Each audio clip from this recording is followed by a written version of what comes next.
Hello everyone, welcome to episode 2 of the MechaniCrafters SMP. This episode, we're going to get started with the Brass Age. We're also going to do some fun stuff and start searching for a base location. So in between episodes, I kind of tore out everything in the basement for the second time and kind of redid it, put some blocks on the floor and kind of decorated it to make it look a bit nicer. Now it feels like an actual little workshop where I can get some work done pretty quickly. One cool thing I did is I put 3 fans next to each other. So I've got my smelting, my food cooking, and my washing all right next to each other. The way to actually hook up those belts, I can break this back here. I actually hooked up the fans with a belt, so that way they're all spinning the same direction. I also went ahead and put my press down over here, my millstone over here with a little barrel to collect the drops, and I also put a press with a basin. The reason I did that is because if I look at the recipes with a basin, there is a compacting option, so you can actually look at the recipes, and this is how you could craft andesite with some lava, how you can make blaze cakes, you can make some more advanced stuff, and the other thing you do with the system is automated packing. So you can take all of your nuggets into ingots and automate that. You can also do pretty much any recipe where you're taking something and compacting it into something else. As you can see with our small mod pack, it adds a whole bunch of different crafting recipes we can do with automated packing. Now the last part to our little beginning workshop is I want to get a mechanical mixer hooked up. So I've already gone ahead and made the mixer. So the mixer is made with alloy, some cogwheels, and a whisk, which is made of some plates, or iron sheets I should say. This is a pretty easy thing to make. It's pretty early game to actually make it. And to actually make this work, you got to put a basin underneath it. So basically leave one black gap where the whisk is, and then you have the basin underneath that. So if I go ahead and look at the uses with mechanical mixer, we can see all the different stuff we can make with it. Now there's a few different reasons we want to get this pretty early game. The first one is that we can actually, this is how we unlock brass. But there's something else we got to do before we get there. But the other really big thing is that we can basically double our andesite alloy production. Because we just need to do 1 andesite, 1 nugget, gets us 1 andesite alloy. So that'll really speed up that process. Now the other thing is the brass, and I think I want to try to get brass going today, so that way we can start to unlock some more stuff in the create mod and start automating some awesome things. So if we look at the recipe for brass, we got this little guy underneath it. This is the blaze burner. So the blaze burner is crafted with 2 iron bars, 2 iron sheets, gets us an empty blaze burner. So let's go ahead and run upstairs and craft one of those, and I'll show you guys how to actually turn it into the blaze burner with a captured blaze. Which looks like we need to grab some more iron. Go ahead and make our bars. Grab our bars and sheets. Gets us an empty blaze burner. Now, what to actually do with an empty blaze burner, if I hold shift on this, it'll tell me what to do. It says, little iron home for your fire friends. I'm sure I could put it to good use. So basically, what I need to do is I need to go and capture a blaze from the nether. So if you watch my live stream, you may have noticed that Nether is not the most friendly place, and it can be just a little bit dangerous, so I think I'm pretty geared up now. We should be able to survive. Unless we get murdered by some piglins. Let's go ahead and throw our shield on. And we will head over to our fortress. Alright, so you can see there is our nether fortress. This one is a tad bit dangerous, as it's in probably the most, if not one of the most dangerous biomes in the nether, the Soul Sand Valley. So we're going to kind of take our time, run up here. Looks like our blaze spawner is still there. Now we don't actually need to capture a blaze. So what I can do is I can just right click on the spawner, and I will basically capture a blaze. So let's just go ahead and do that and run out of here before some spawn and end up killing me. Oh. Looks like we already got some spawn in, but we're just going to grab our blaze and get out. Alright, so now we are home with our little blaze friend. So you can see right now he's just kind of chilling in the little blaze burner, doing his little thing. And I'm going to go ahead and grab him and put them underneath the basin. Now when they're sitting underneath the basin, what it's basically going to do is, well, nothing right now. So I'm going to go ahead and toss in my copper and zinc. I can see I threw in 32, only got 16 back. It can only hold 16 in this at a time. But what I can do is I can go ahead and right click my blaze burner with a piece of coal. He'll turn all orange, get big, and it'll start actually making our brass. So the brass recipe changed from the old update. Before was you actually had to throw some blaze rods in here, so you had to constantly be harvesting blaze rods to make brass. But now the recipe is a lot easier. It's just the copper and the zinc, and you get your little blaze friend and keep him hot. You can either feed this guy by hand with a mechanical arm, or you could even use a deployer to keep it going. I'm gonna go ahead and grab my brass out of there. You see it only crafted up 16 at a time. That's just kind of the way it works. So essentially you can actually only do 8 ingots at a time into 16. But that's how we get brass going. Now we can use this to make all of the different brass items in the game and kind of unlock the next tier of crafting.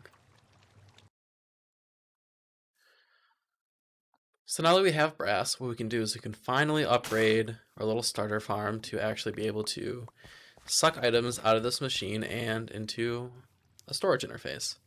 So to actually do that, we need to craft a portable storage interface. That's done with just an andesite funnel, 2 andesite, 2 kelp, pretty cheap, and then a single brass casing. That's crafted with 2 brass sheets and get 4 of those. So let's just run and go ahead and craft a few of those up. So we need 2 andesite alloy, 2 brass, and a whole bunch of wood. So come up here, we'll grab some logs and some planks. And then to craft the sheets, we're going to come down here, drop our brass underneath our press, get our sheets going, and now we can start crafting. We still need the kelp. I think I actually have some kelp I've already dried out to make the belts. Yeah, so I just grab 2 of those, jump back downstairs, and let's craft this up. So I'm going to make 2 funnels, 4 casings, and then we can go ahead and make 2 portable storage interfaces. Now we do need 2 of these because we need one on the moving machine, and we also need one wherever our chest is. So we're going to grab 2 of these maple chests, come back downstairs. We're going to hook this up to our machine. I think we want it kind of right on the edge here. So I'm going to actually take all these chests out except one. Because we're putting the interface on and we're going to be removing stuff from this immediately, we don't actually need all that storage in there anymore. Basically, just need the one chest to keep the wheat in it until it does a full rotation. So what I'm going to do is I'm going to place one interface here, and then it can be up to 2 blocks away, so I could either place it here or here. We're going to keep this compact, so I'm just going to place it right there. And we actually need to be able to pull out of this, so I'm gonna think probably the easiest way to do that is by crafting a chute. So craft a chute, it's 2 iron plates and I believe some andesite. Just look up that recipe quick. Yep, 2 plates and 2 andesite alloy. So grab 2 of those, go make our plates. Toss them under the press. And then we can go ahead and make the chutes. So give us 4 chutes to work with. We're only gonna need 1, I believe, to actually put this together. So, easiest way to do this, pull out of a storage interface, is to go underneath the interface, put a chute underneath it, and then what you can do is you can put down a chest. And so now what will happen is when I turn this back on, I'm going to go ahead and put our sail back, and we can do another chest just for extra storage. Go ahead and right click this. You can see right away it's actually starting to pull items out into the chest. And then it'll do a full rotation, and when it gets back around to here, it'll pump more items out down into the chest. So go ahead and clean our farm back up, because we're not going to need to stop this anymore. We're going to be able to pull items out fully automatically. So this little house has served us pretty nicely so far. It was a great little place to kind of store a chest for a few days, have a roof over our heads, and put together a beginning workshop. However, with everybody else kind of building around here, I think we need a place where we can expand a bit more and kind of have more of a permanent base. So this Sunday, we went out looking for an ocean temple, ocean monument, and we'll kind of be building around that for our first base. Oh, I think I found it. Oh, What are your Maybe a little cheaty coordinates? because I was using the map, but Yeah, there I it think is. it's fine. So after a long 8-hour stream full of deaths this Sunday, we successfully drained and cleaned out the ocean monument. I'll be showing you guys a few clips of the stream, just kind of giving you an idea of how we actually went ahead and drained this out. So the first thing we did on stream is we started putting together this gravel wall you see. All the gravel I collected off stream, just kind of ground up some cobblestone using some mills, and then I actually put together a little automatic machine to build our walls for us. Yeah, it looks like it's building up now. Yeah. I don't see it floating up at the very least.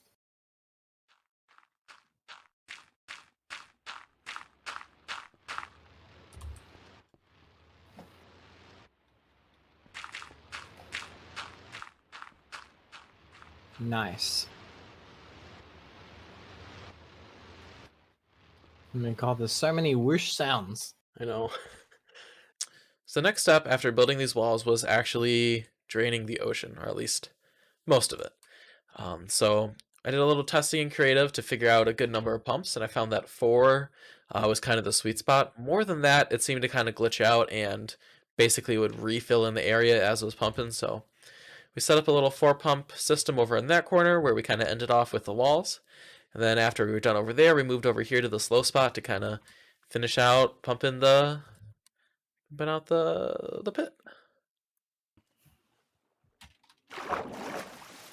Can you just add like another sail on? One sail won't do anything. It won't actually Yeah, it needs up to the be power up until to, what, 8. 17? 17 Uh, sails six- before... 16. It'll be one more power. Oh, okay. I thought it was like you needed one more than 16, right? There You we go. need an additional 16. Yeah, so it is better to just do more 1-power windmills. Mm-hmm. So we should Unfortunately. be. I hear it going. Is it actually clearing? Press the... Oh god. Oh god. Oh no. No, we gotta get back down there. We gotta be there. No, it's gonna drain without us. We gotta go. Go, go, go, go, go.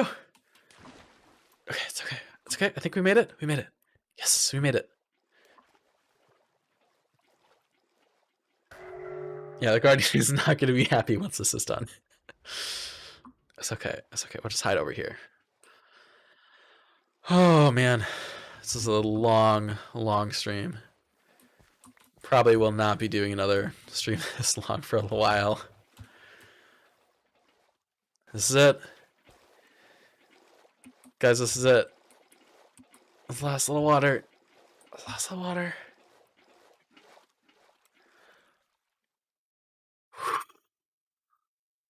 We did it. We did it. Oh my god, we did it.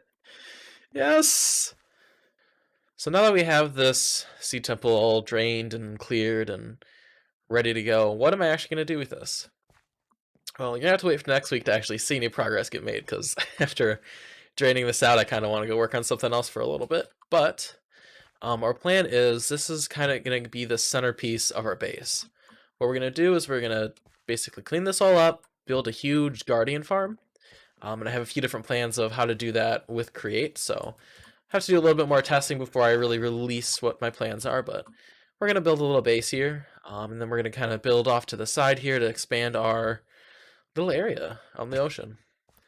Now we are a little far from everyone else, but we are planning to build a train system from spawn to everywhere, so we'll have nice, easy connection to everyone eventually.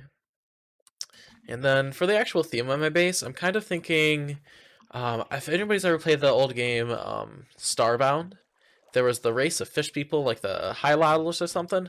I never really figured out how to pronounce it, but I want to kind of theme it similar to how their buildings were, where underground is kind of like this futuristic, almost cyberpunk feel, and then above it is like some like nice Japanese-inspired architecture.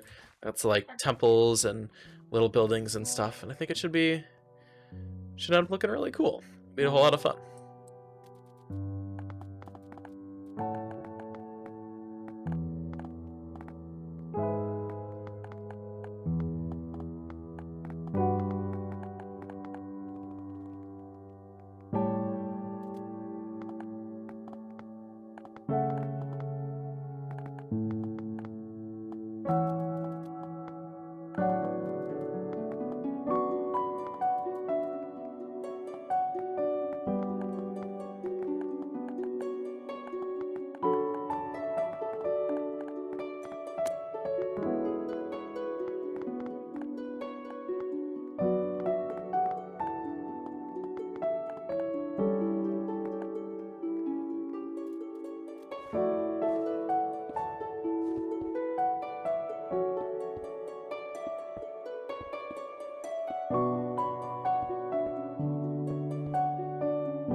So, after all that, I got 45 minutes of footage trying to get these stupid Elder Guardians up and out of here.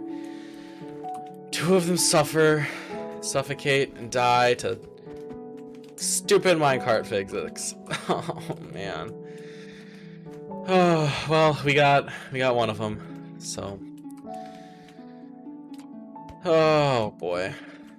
Would I recommend this to anyone? No, I would not. It was miserable, it was terrible. The mining fatigue killed me. I know I got a cow up there. I should have used it. I wasn't thinking, but we got one of them. We'll get him out of here. We'll get him safe. We'll keep him safe. We'll cherish him, the last Elder Guardian from this insane project. Alright guys, I think that's going to be it for today. We finally got this guy safe and secure in his little pen, where he will sit and wait until we have something better for him. I want to thank you guys for watching, and if you liked the video, you know what to do. Bye-bye.